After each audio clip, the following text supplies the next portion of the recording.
Your daughter is an embarrassment. Your sister needs a no-drama day. We were bound for the airport, suitcases zipped, hope intact.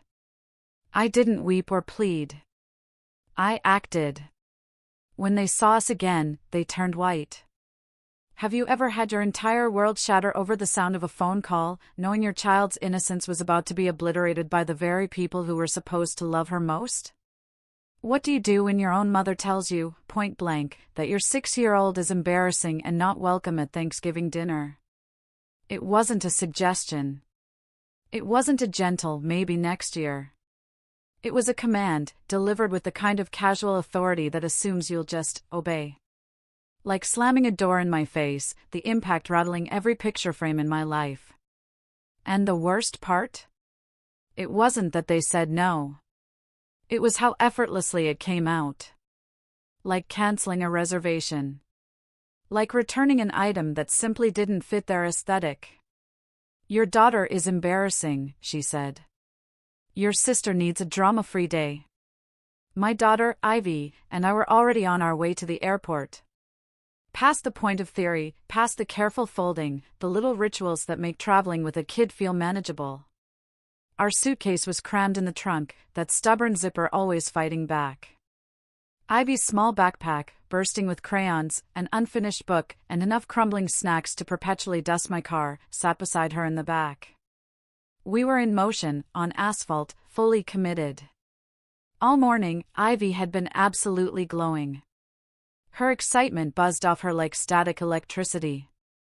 She talked about Grandma's house like it was a magical kingdom, a place of unlimited cookies and laughter that never, ever had an edge. And honestly, in some small, embarrassingly persistent corner of my heart, I'd been leaning into that idea too. Not because I believed in sudden transformations, but because hope, apparently, can survive an incredible amount. But my mother's voice? It made it brutally clear that my hope wasn't going to survive this. I didn't cry. I just acted. I still remember the exact second my stomach dropped. My hands were locked at 10 and 2 on the steering wheel, knuckles whitening, the plastic faintly gritty beneath my palms, and I had nowhere to put the feeling. No space to fall apart. No privacy.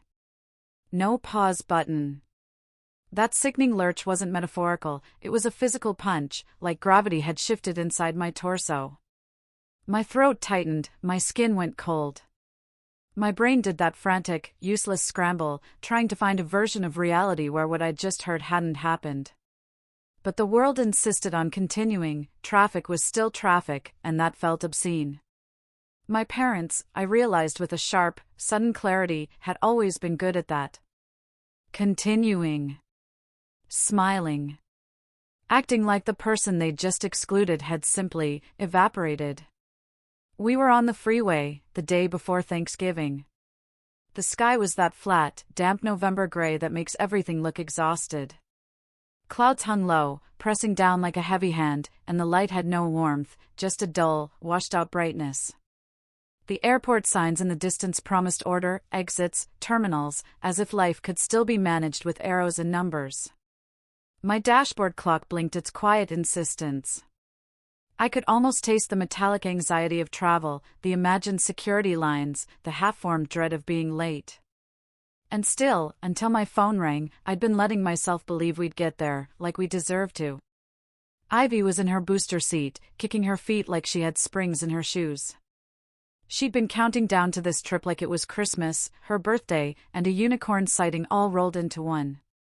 "Do you think Mason will play with me this time?" she asked. Her shoes thumped the back of the seat, that rhythmic, absent-minded way kids have when their bodies can't contain their feelings. She hummed a little tune, not quite a song, but pure joy. Her cheeks were pink, her hair a bit messy from tossing and turning last night, too excited to sleep. She leaned forward, eyes bright in the rearview mirror, searching my face for reassurance. There was an innocence in that question that hurt, even before I knew why. Ivy still believed people would meet her where she stood. She still believed that if she wanted to be liked badly enough, the wanting itself might make it happen.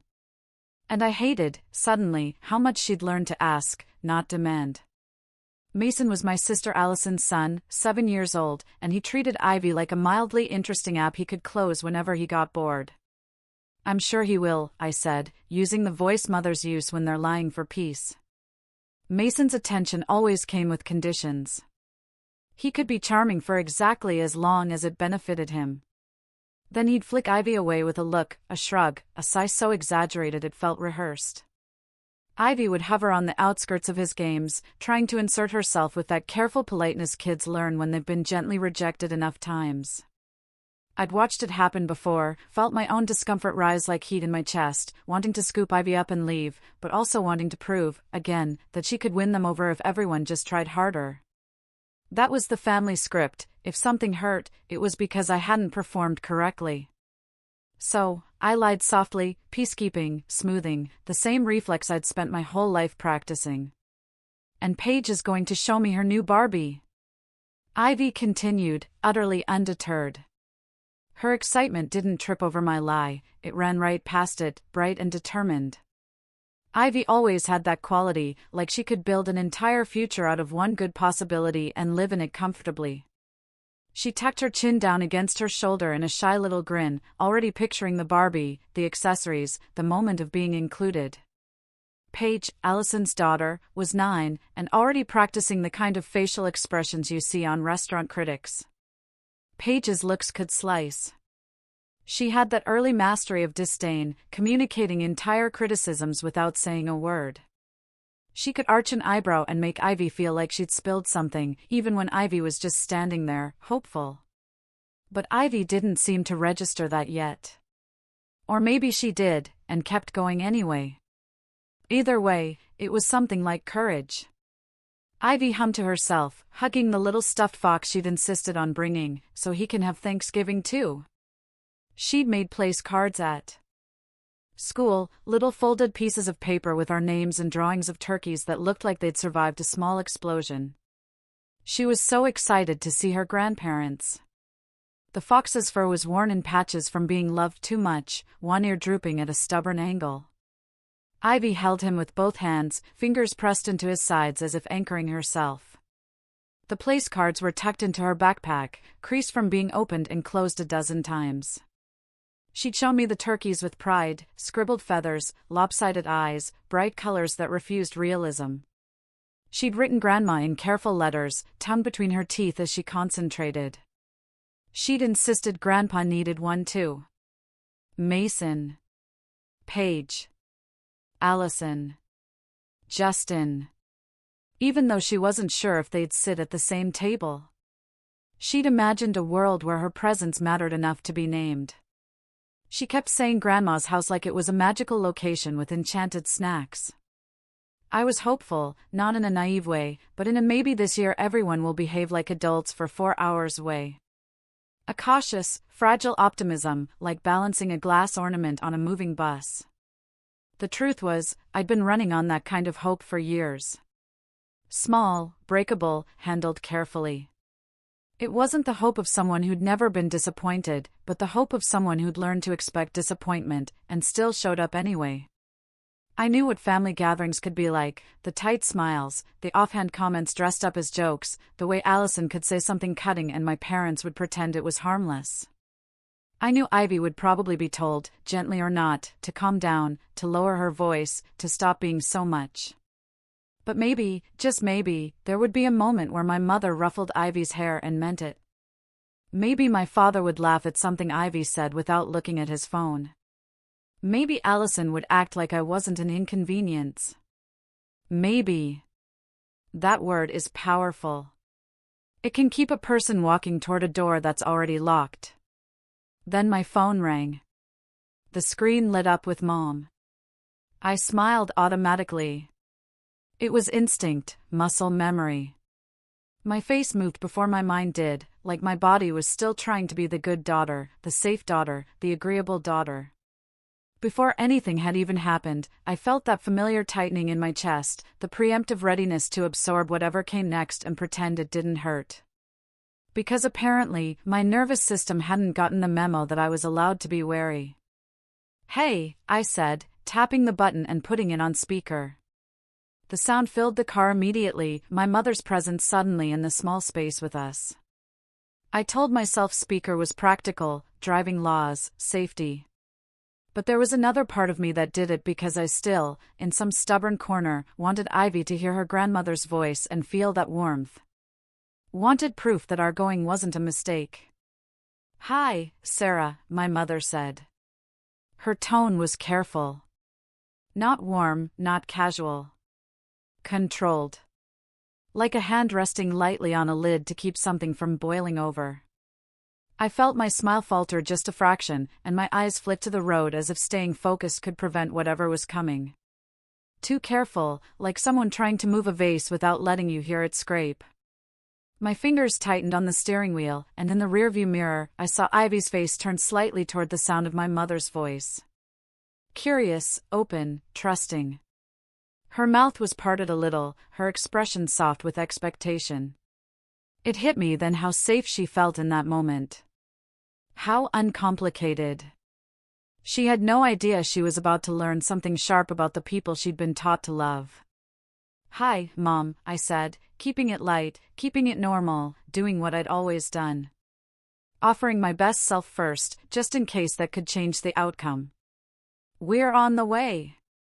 I think we're going to make it with, listen," she cut in. My optimism shattered into tiny, glittery pieces. That one word, listen, was a command, not an invitation. It was the tone she used when I was a kid, when she'd already decided the conversation was over before it began. My stomach clenched hard enough to make me nauseous. The freeway noise seemed to fade behind the sudden thud of my heartbeat. There was a pause, just long enough for my brain to scream, "Something's wrong." "We've been talking," she said. "And we think it's best if you don't come this year." For a second, the world tilted. The sentence hung there in the air of the car like smoke. My eyes blinked automatically, like that could clear it away. Like vision was the problem, not what I'd heard. I actually blinked, like my eyes could reboot the sentence. "What?" I said. The word came out small and stupid. I hated how it sounded. I hated that my first instinct was confusion instead of anger, as if the idea of being excluded was so normal that it only startled me when it was said out loud. "It's just," she continued, like she was explaining the weather, "your daughter is embarrassing." The highway didn't change. Cars kept going. The gray sky stayed gray. But something inside me cracked in a way that was clean and brutal. My breath caught, sharp. I felt heat rush into my face, and then drain away so quickly my fingertips tingled. "We don't want her there. Allison needs a drama-free day." There are moments where you can feel your body make a decision without consulting you. Mine decided right then that if I stayed on the road, we were going to end up inside someone's trunk. My hands tightened on the wheel until my wrists ached. The lane lines blurred for a moment, my vision narrowing as if my body was trying to protect me by focusing on anything else. I flicked on my hazards and eased onto the shoulder. Half parking, half abandoning the concept of traffic laws out of sheer survival.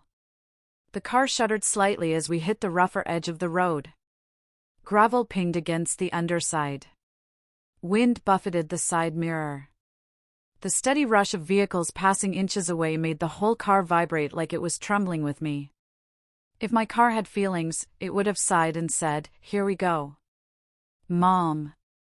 Ivy's voice came from the back seat, small and immediate. That one syllable, "Mom," was a lifeline and a knife. I stared straight ahead at the blurred line of the road, my chest tight, trying to swallow the panic that wanted to climb out of me and spill everywhere. My mother was still talking through the speaker, but my brain had zoomed in on one thing. Ivy heard it. The second I realized that, I tapped the screen and took the call off speaker so fast it was basically a reflex, like snatching a knife off the floor before a child steps on it. "Mom!" I hissed, because whispering makes everything better, apparently. "I'm driving. Ivy is in the car. We're on the way to the airport." "What are you talking about?" "What am I talking about?" my mother said, and the careful tone vanished like it had never existed. "You heard me. It's better this way. Better for who? The question burned behind my teeth. I looked in the mirror again. Ivy wasn't kicking her feet anymore. She was just staring straight ahead, fox hugged tight to her chest like it was armor. Her little fingers pressed into the plush so hard her knuckles looked pale. Her face had gone still in the way children's faces go still when they're trying to understand something too big for them. The innocence was gone from her eyes, replaced by a tentative fear, like she'd stepped into a room where the adults were suddenly dangerous. I didn't trust my mouth to stay safe in front of her for even one more sentence. "Hold on," I said, clipped. "1 second. Then I leaned back just enough to keep my voice gentle for Ivy. "Sweetheart, stay buckled. I'll be right outside the door." My hand trembled as it reached for the door handle. I moved quickly, not because I wanted to leave her, but because I needed to put distance between her and the poison in my ear. Before she could answer, I was already out of the car. Door shut. Cold air hit my cheeks like a slap. The roar of the freeway swallowed everything, a constant, furious sound like the world itself was shouting. One step away from my kid. One step closer to the truth. I lifted the phone again. The screen felt slick under my thumb. My breath came out in a thin cloud. "Okay," I said, low and steady. "Say it again." My mother didn't even pretend to soften it. "Allison doesn't want the stress. She has guests. We're not doing this." "Guests," I repeated, and it came out flat, like the word had lost all meaning. I could taste something bitter at the back of my throat. My eyes stunned from the wind and from the sudden, humiliating urge to cry. I forced myself not to. Not here. Not where Ivy might see. Not where my mother would hear it and file it away as evidence. So Ivy is what? A bad look? My mother made that little irritated noise she makes when I name the thing she's hiding. "Don't start." "I'm not starting," I said, the words tight. "I'm clarifying. You just told me my 6-year-old is embarrassing." "She'll get over it," my mother said, like she was talking about a spilled drink. A car blasted past, close enough that the wind yanked at my coat and made my hair slap my face. I stared at my own car door like it was the only solid thing in the world. "We already have flights," I said. One sentence, no begging. "We're literally on the way." "And now you're not," she snapped. "Allison needs a drama-free day." There it was again. Drama-free. Like my child was an unregulated substance. My jaw clenched so hard my teeth hurt. I swallowed the ache that rose in my throat. Swallowed the familiar urge to make myself smaller, easier, less inconvenient. "So that's it. It's better this way," my mother said. Final. "We'll see you another time." A pause hung there, just long enough for me to wait for the part where she said, "I'm sorry." She didn't. She did what she always did when I didn't immediately fold myself into whatever shape she needed. She ended the call. The silence afterward was worse than the words. I stared at the dark screen for half a second, like maybe it would light back up and say, "Just kidding. I love my granddaughter. I've lost my mind." It didn't. So, I did the only thing left. I called the person whose comfort, apparently, ran the holiday calendar. Allison picked up on the second ring.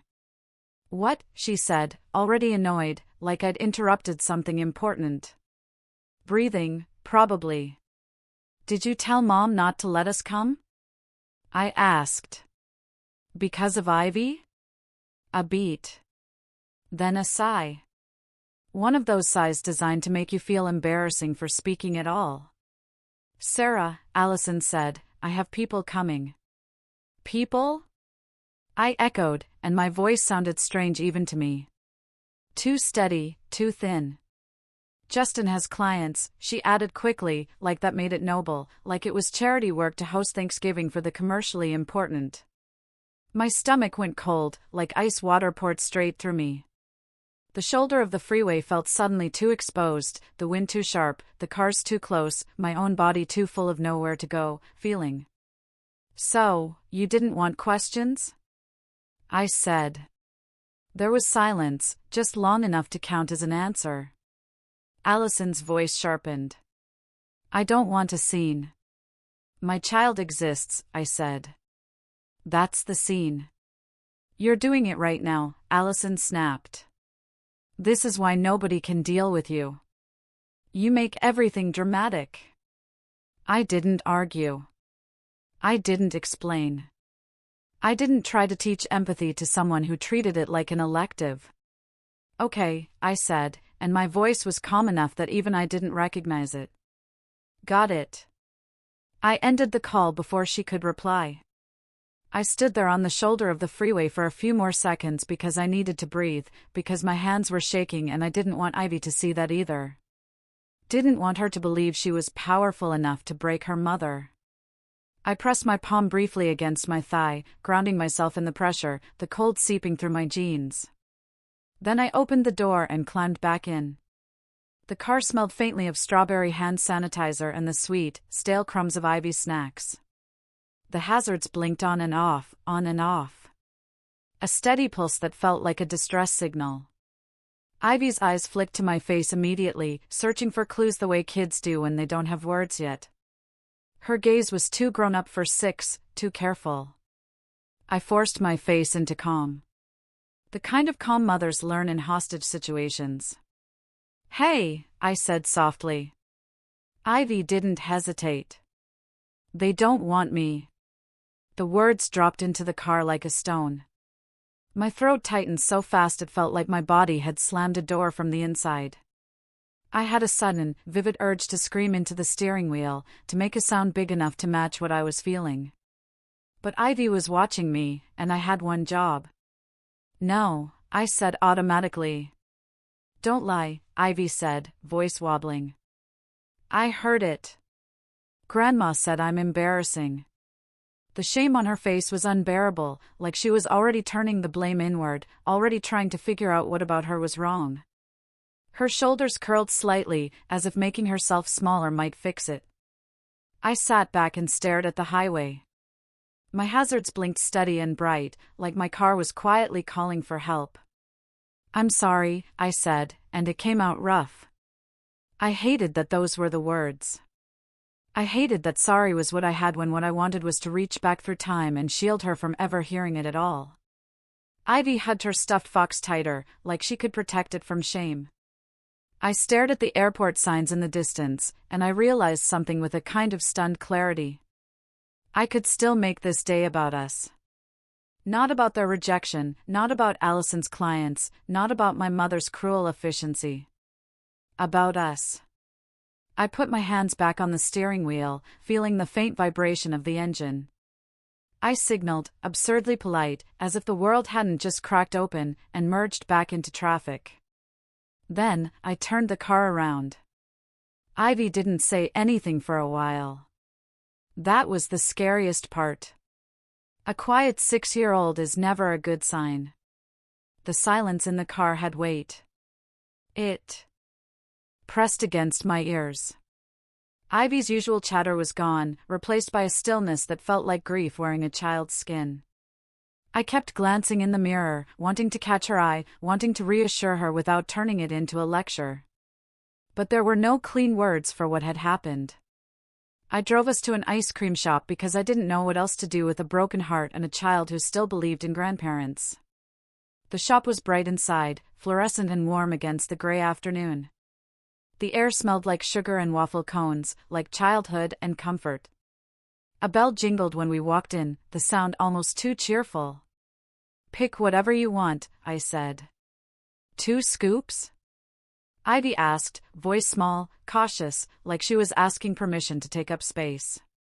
I crouched a little so I could see her face fully. Her eyes were shiny, lashes clumped slightly from the tears she hadn't let fall yet. 2 scoops, I said. Yes. She looked at me, testing the edges of this new reality. Even Sprinkles? She whispered. Especially Sprinkles, I said, and forced my mouth into a smile that felt like stretching a bruise. We sat by the window. The glass was cold when my elbow leaned against it. Outside, cars passed and people hurried with grocery bags, holiday errands, lives that looked so normal it made my chest ache. Ivy stared at her sundae and didn't eat it. The ice cream began to soften at the edges, glossy and melting, sprinkles slowly sliding down the sides like tiny, bright confetti that couldn't hold itself together. Ivy's spoon lay untouched. She stared at it like it might offer an answer if she waited long enough. Then I noticed the table next to us. An older couple, their daughter, and a little girl about Ivy's age. They were just together, easy. Like nobody had to earn their place. The little girl laughed with her whole body, leaning into her mother without hesitation. The older man reached across the table and wiped a smudge off the child's cheek with a napkin, like it was the most natural thing in the world. The older woman smiled at them with the soft pride of someone who felt safe in love. My throat tightened.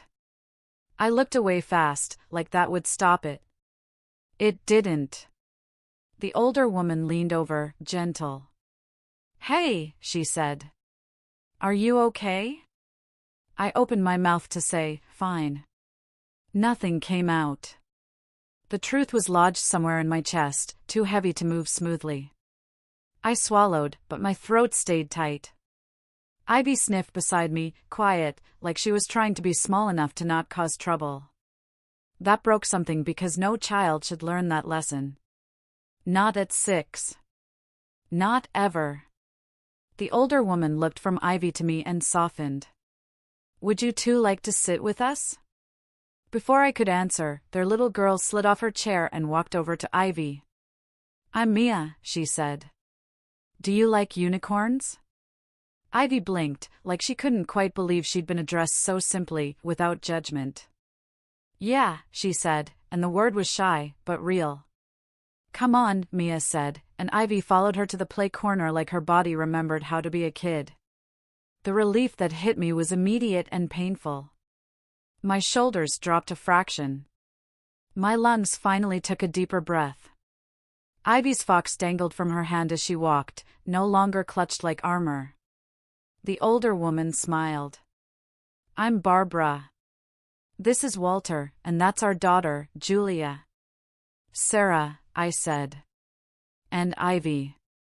Barbara didn't lean in like we were about to do a deep dive. She just nodded toward the play corner where Ivy and Mia were already arguing over a plastic spoon like it mattered. "She's got a good kid vibe," Barbara said, like that was all she needed to know. Walter slid a napkin toward me without making it a thing. Small gesture, big impact. The napkin was plain white, nothing special, but the way he offered it quietly, without pity, made something in my chest loosen.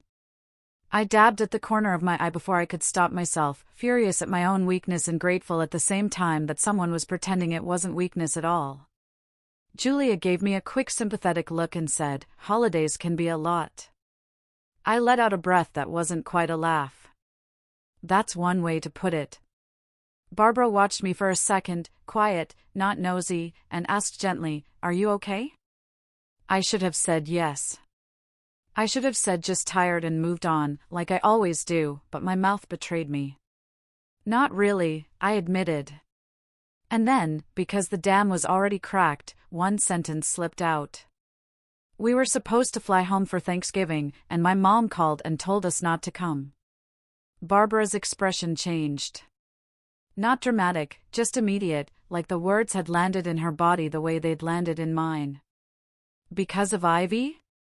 Julia asked softly, like she already knew the answer but didn't want to assume. I stared at my hands. My fingers were wrapped around my cup, the warmth seeping into my skin. I watched the way my thumb rubbed the rim in a small, unconscious circle. "Yeah," I said. Walter's jaw tightened. Barbara's voice dropped, careful. "What did she say?" I hesitated. I could feel the old instinct, protect them. Protect my mother's image. Protect the story that kept me tolerable. Then I swallowed. That Ivy was embarrassing. Nobody spoke for a beat. The ice cream shop noise filled the space, spoons clinking, a child squealing, the hiss of an espresso machine. But at our table, everything went quiet and sharp. Barbara didn't ask for a life story. She didn't demand details. She just said quietly, like she couldn't help it, "How could anyone say that about a child?" And that was the problem. Because the real answer wasn't one sentence. It wasn't just one phone call. It was years of being measured and found lacking. Years of being told, explicitly or not, that love was something you had to earn by being convenient. It was every moment Allison's comfort had been prioritized. Every time I'd been told I was too sensitive, too intense, too much. And I had no idea where to even start. Barbara and Walter were watching me like they were waiting for the rest of the story. And I realized I'd never actually said it out loud to people who weren't already committed to misunderstanding me. So, I did what I always do when I'm about to say something painful. I made a joke. "My family's big on tradition," I said. "Like turkey and stuffing, and pretending I don't exist unless my sister needs an audience." Julia let out a short laugh that sounded like it surprised her, like she recognized the coping mechanism because she'd seen it in herself maybe, or in someone she loved. Barbara didn't laugh, not because she didn't get it, but because she got it too well. "You have a sister?" she said. "Older," I said. "Allison." Just saying her name made my shoulders tighten. Allison was the right daughter, the one who didn't cause problems, mostly because she never had to ask for anything. It was handed to her like a crown. Growing up, Allison's achievements were framed. Mine were acknowledged if nobody was busy. If Allison got an A, my parents said, "That's our girl." If I got an A, my parents said, "Good. Keep it up." If Allison cried, the house rearranged itself around her. If I cried, my parents said, "Don't start." Even now, remembering it, I could feel that old heat in my chest. Anger mixed with a strange, hollow grief, like mourning a childhood that had technically existed, but never really belonged to me. As adults, Allison married Justin, a man my parents approved of like they were on the judging panel of a reality show called America's Next Acceptable Son-in-Law. Justin shook hands like he meant it. He wore button-down shirts. He laughed at my dad's jokes. He fit into my parents' world like a puzzle piece they'd ordered online. Allison had Mason and Paige, and my parents turned into the kind of grandparents you see in commercials, the kind who baked cookies and posted pictures and wrote captions about blessings. When Mason was born, my mother announced it like the royal family had produced an heir. When Ivy was born, my mother said, "Well, that's going to be hard." I didn't say that to Barbara and Walter. Not yet. Because the thing is, my parents weren't villains in a movie. No twirling mustaches. They weren't cruel every second. They could be sweet sometimes, in small, confusing bursts. A birthday card, a toy mailed once. A "Tell Ivy I love her" tacked onto the end of a phone call like a spare thought. Just enough to keep me hoping. Just enough to keep me trying. Hope is stubborn. It clings to scraps like their feasts. Ivy's father, my ex, was a relationship I thought would become a life. He smiled in photos. He could be charming in public. And then, quietly, behind closed doors, the charm curdled. The memory of it lived in my body more than in my mind. Tension in my shoulders, the way I still startled at certain tones. The instinct to minimize, to smooth, to keep the peace at any cost. That was what I'd been trained for after all. What matters is it became abusive. And one night, I packed a bag, buckled a much smaller Ivy into her car seat, and drove to my parents' house because I genuinely thought this is what family is for. I pictured a door opening and my mother pulling me in and saying, "You're safe." What I got was my mother looking at the bag and saying, "Are you sure?" And my father, half awake, blinking at me like I'd shown up with a raccoon.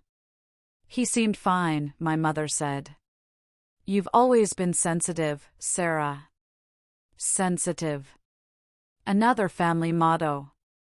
I told them the truth as carefully as I could. I said, he's not who you think he is. And my mother said, don't dramatize. They let us stay. That's the part one used to focus on, like it excused everything else.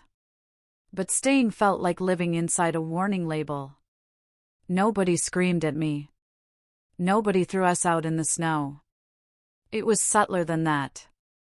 It was the way my mother would sigh when Ivy cried, like the sound was personally offensive. It was the way my father would look at the TV when I talked, as if my voice was just another background noise. It was the way my mother would say things like, you know, it's going to be harder doing this alone, and it's a shame things didn't work out. As if the problem was the aesthetic of my life, not the safety of it. Once I said quietly, carefully, that I was relieved I wasn't married to him. I meant it practically. Divorce is expensive and exhausting. My mother stared at me like I'd confessed to a crime. Families figure it out, she said. People don't just leave. I remember thinking, yes, they do. I just did. But I didn't say that. I swallowed it. I told myself my mother was old-fashioned. I told myself she didn't understand abuse. I told myself she wanted what was best. I told myself a lot of things. Then came the part that made everything crystal clear in hindsight. One afternoon, my mother mentioned company coming over, people from church, neighbors, nice people. And she said, why don't you take Ivy out for a bit? Not because Ivy needed fresh air. Because my mother didn't want to explain me. I took Ivy to a park and watched her wobble on a slide, her tiny hands gripping the sides, her laugh bright and unburdened for those few minutes. The air smelled like damp leaves and cold metal. I remember sitting on a bench, my breath visible, thinking, at least she's happy. I told myself it was temporary. It was always temporary. Until it wasn't. I started applying for jobs like my life depended on it, because it kind of did. My parents didn't say, you have to leave. They said things like, so, what's your plan, and you can't stay here forever, and you don't want to get stuck. Eventually, I got a job offer, a decent one, but it was far. Far enough that visiting meant planning, tickets, the whole production. I remember standing in the kitchen with the offer letter in my hand, Ivy on my hip, and saying, it's really far. I think I should keep looking for something local, just a little longer. I expected my parents to say, of course, we can help. Stay. Find the right thing. My mother didn't even hesitate. A job is a job, she said. You don't turn that down. You can't be picky, my father added without looking up. You don't want to be stuck here forever, my mother said. And the words landed like a door closing. So, I took the job. I moved. I built a life far away. I told myself it was independence, and it was. But it was also exile with better branding. Despite everything, Ivy kept asking about her grandparents, mostly because other kids talked about theirs and she wanted to belong. So when my mother called her embarrassing, it didn't just hurt me. It hit Ivy. And that was the final straw. I could swallow shame aimed at me. But I wasn't going to teach my daughter to swallow it, too. That's why, sitting in that ice cream shop, watching Ivy play with Mia, I finally let myself see the truth. It didn't have to be like this. And when Barbara said, come to our Thanksgiving tomorrow, I understood it wasn't pity. It was a door. I went. Not because I wasn't terrified. But because Ivy deserved a holiday where she wasn't treated like a problem to manage. Barbara's house smelled like actual Thanksgiving. Roasting turkey, butter, cinnamon, something baking that made the whole place feel warm before anyone even spoke to you. The scent hit me immediately when the door opened. Rich and layered, like comfort made tangible. Heat rolled out into the chilly air, carrying spices and roasting meat and the faint sweetness of something caramelizing in the oven. The entryway was crowded with coats and shoes, and the soft clutter of a home that was lived in, not staged. Walter opened the door with a grin, like we were expected, not accommodated. "Sarah," he said, like my name belonged in his house. "You made it." Ivy hovered behind me at first, clutching her stuffed fox like a shield. Her eyes darted around, taking in the unfamiliar space, the unfamiliar voices. Her body was tense, ready to retreat, ready to be told she was too loud or too much or in the way. I could see her holding herself in, the way she'd learned to do in places that weren't safe. Then Mia appeared and said, "You're here."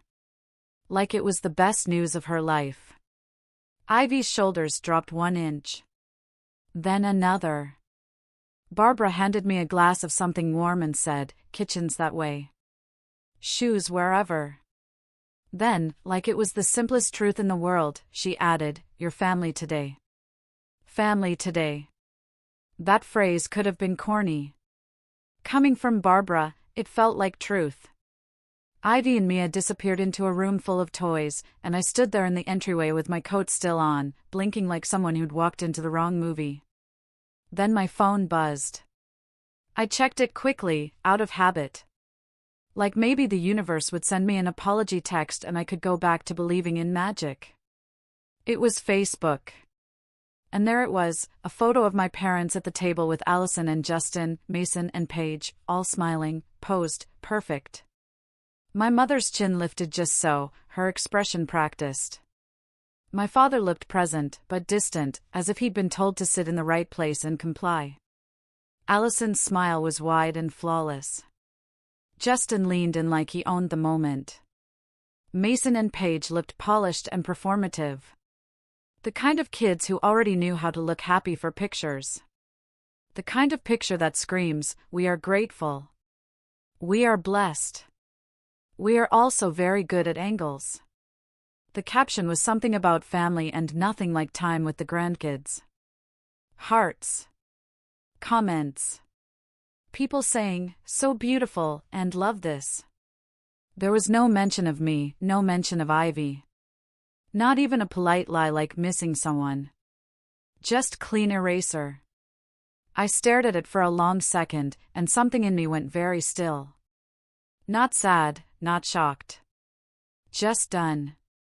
I slid my phone back into my pocket and walked into Barbara's kitchen where Julia was stirring something on the stove and Walter was carving something like he took it personally. Steam fogged the windows. The countertops were crowded with bowls and platters.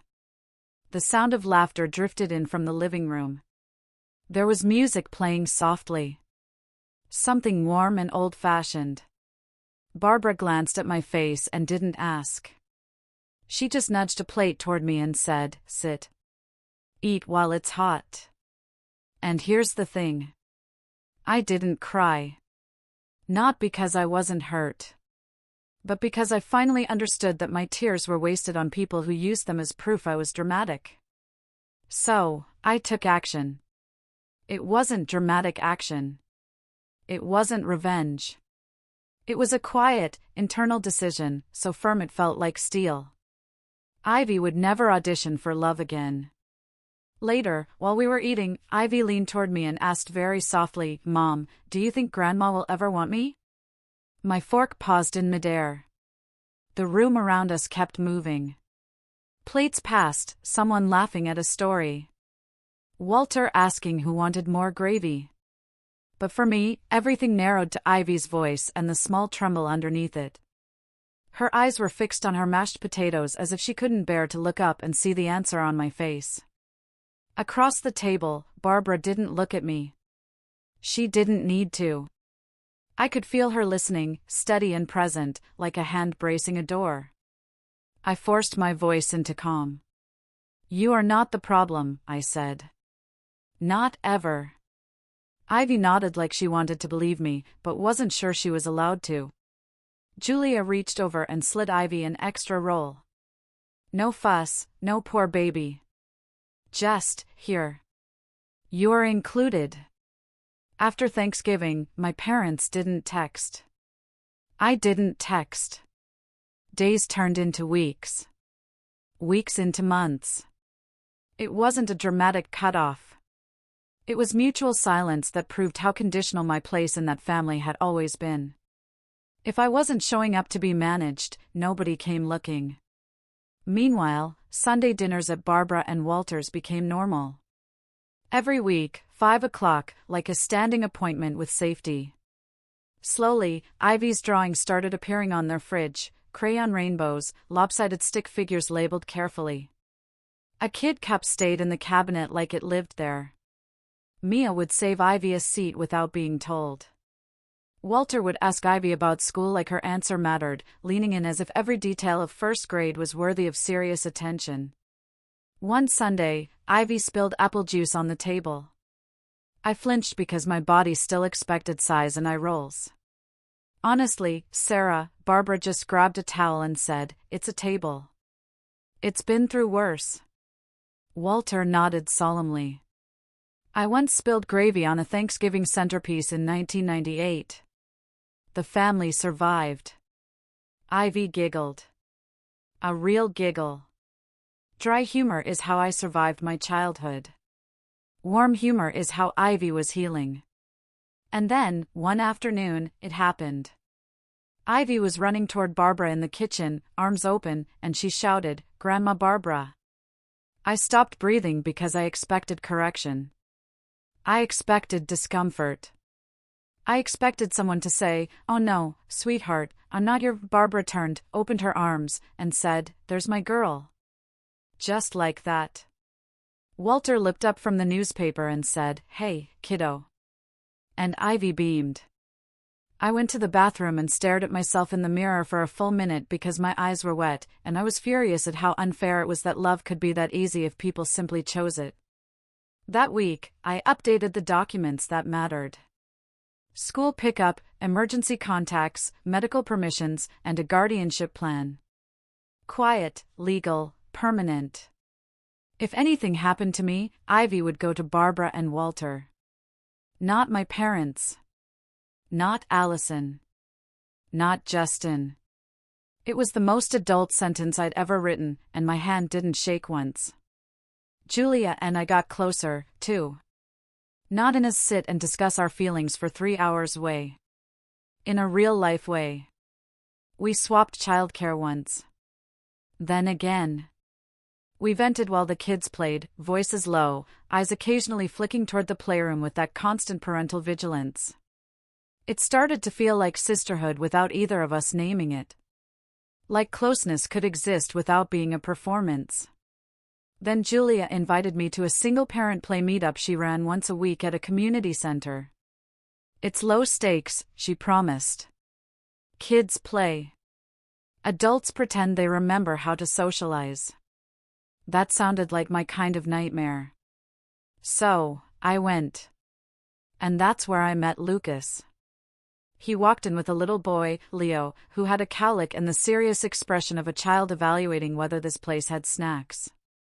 Lucas wasn't flashy. He didn't walk in like he was auditioning to be everyone's favorite dad.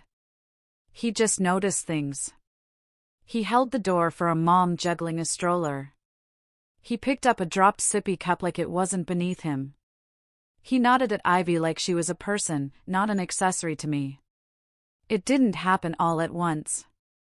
Lucas became a steady part of our routine, then our life. Ivy and Leo clicked the way kids do when they find someone who doesn't treat them like they're too much. They built towers and knocked them down and argued over toys with the kind of fierce honesty only children have, then forgave each other in minutes. Sundays at Barbara and Walter's became normal. A year passed, quiet, solid, and somehow, without fanfare, we ended up planning a wedding. 1 year after the Thanksgiving that started it all, my life looked nothing like it used to. I was engaged to Lucas. Ivy had Leo and Mia like built-in best friends. Barbara and Walter weren't nice people we met once. They were family. My biological family had been silent for a year. So when Mom's name lit up my phone, I stared at it like it might bite. Lucas looked up from where he was helping Ivy with a puzzle, his hands steady over the pieces. "You okay?" "Fine," I said. "Okay, I said, and answered. Sarah, my mother said, careful, controlled. The same tone from the highway. I hear you're getting married. Yeah. A beat. Then the real reason. Where is our invitation? I kept my voice calm. You're not invited. Silence, then outrage like I'd broken a law. What do you mean you're not inviting us? I mean exactly that. This is ridiculous, she snapped. What was ridiculous, I said, was you calling my 6-year-old embarrassing. Don't start, she warned. I almost laughed. Muscle memory. I'm not starting, I said. I'm finishing. She hung up. Then the pressure came in waves. Calls, texts, relatives I hadn't heard from in years suddenly discovering my number like it was a hobby. You can't not invite your parents. Be the bigger person. Family is family. I explained once, one sentence to one person, they rejected Ivy. She heard it. The lying went quiet after that. Then the voicemail arrived. We're coming anyway, my mother said, tight and satisfied, like she'd solved a problem. Allison texted. You're being dramatic. This is why nobody can deal with you. Lucas listened to it all, jaw tight.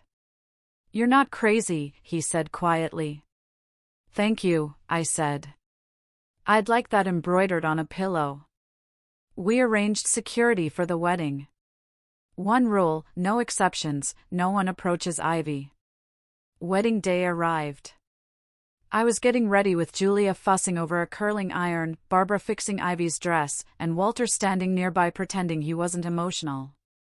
The room smelled like hairspray and perfume and warm fabric. Ivy's dress was pale and bright, the kind of thing that made her feel like a storybook character. Barbara's hands were gentle as she smoothed the fabric, adjusted a ribbon, tucked a stray curl behind Ivy's ear. Ivy spun. Do I look fancy? You look like trouble, Julia said fondly. The best kind. Barbara smiled at Ivy. Our girl. Walter cleared his throat. Ready, kiddo. Then the coordinator stepped in. Sarah, she said, voice careful. Your parents are here, and your sister's family. My pulse spiked. Lucas was instantly beside me. His presence a solid wall. Want them removed? I looked at Ivy. Bright dress, little bracelet, 6-year-old heart still healing. I wasn't risking a shouting match with Ivy within earshot. No, I said. Let them in back row, away from Ivy. If they move toward her, stop them. The coordinator nodded and disappeared. Walter offered his arm.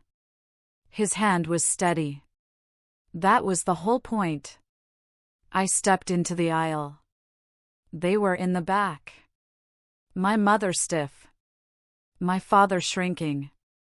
Allison scanning the room like it was a performance review. Justin leaning back like he belonged. Mason and Paige bored already. My biological father didn't stand. Walter did. Walter walked me down the aisle like he was honored to be there, like I mattered. Lucas waited at the altar, eyes locked on me. The kind of gaze that says, I choose you. I choose your child. And we got married. My biological family watched from the back like people who'd shown up too late to matter. At the reception, Ivy was safe at the kids' table with Mia and Leo. That was all I cared about. Then the DJ tapped the mic if I can have everyone's attention. My stomach tightened. Not fear, anticipation, because I'd planned this part. I took the microphone. Thank you, I said, for being here. I paused. Then I said it, calm, clear, impossible to ignore. A year ago, I was told not to come to Thanksgiving because my child was too much. A hush moved through the room, chairs shifting, breaths caught, the air changing. That call didn't take something from us, I continued. It showed me where we actually belonged. I turned toward Barbara and Walter. Barbara, Walter, you made room for us when you didn't have to. You loved Ivy like she wasn't a burden, like she was exactly what she is, an incredible kid. The room erupted. Applause, whistles, people standing. Barbara stood, overwhelmed. Walter stood beside her, face red and proud. Julia, I added, and my voice softened in a way I couldn't hide, you became the sister I always needed. More applause. Then I looked at the back row. My mother's face had gone blank. Allison looked stunned. Justin's smile was gone. My father stared at his hands.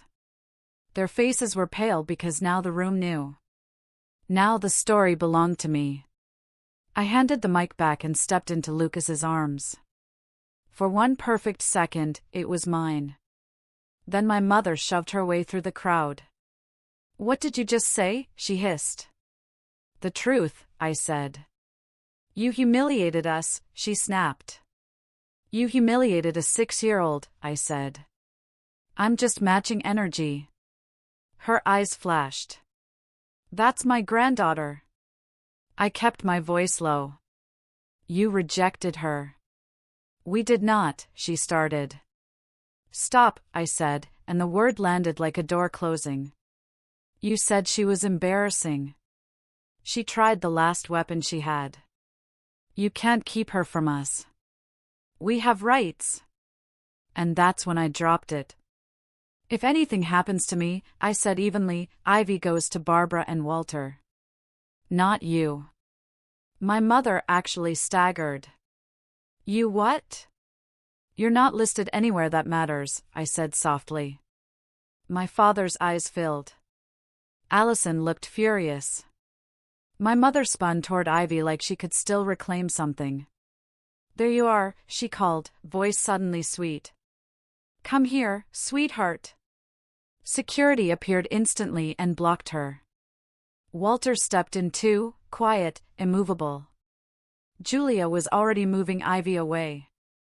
Barbara reached her first, calm and practiced, like this wasn't the first time she'd protected a child from grown-up chaos. My mother's voice rose. This is my family. Walter's voice stayed low. Not today. I looked at my mother and felt something settle. Calm. Final. I don't hate you, I said quietly. I've just stopped waiting for you to be different. Then I nodded to security. Please escort them out. They were removed. My mother kept looking back like she expected me to chase her. I didn't. I crouched in front of Ivy. You okay? Ivy frowned, eyes searching, trying to place the shape of what she'd just witnessed. Was that Grandma? That was someone who doesn't get to hurt you anymore, I said. Ivy blinked, then asked, Can I have cake now? A laugh broke out of me. Shaky, real, relieved. Absolutely. And I went back to my wedding. The next morning, my phone was full of messages from people who cared more about tradition than a child's feelings. I deleted them. Each swipe felt like clearing debris after a storm, tidying up the mess other people insisted I should live inside. My chest still felt tender, but it was a clean tenderness now, not the infected kind I'd carried for years. Then one message came in from Aunt Denise. I heard what happened. I'm proud of you. Protect Ivy. You're doing the right thing. I stared at it for a long time. The words didn't demand anything from me. They didn't ask me to soften the truth. They didn't tell me to be smaller. They were simply there, steady, validating, real. Then I typed back, thank you. And for the first time in my life, I meant it when I thought, I'm free. This journey, it wasn't easy. It took losing everything I thought I had to find what truly mattered. Have you ever had to choose between the family you were born into and the family you chose? What would you have done if your child was called embarrassing by her own grandparents? Tell me your thoughts in the comments below. I really want to hear from you.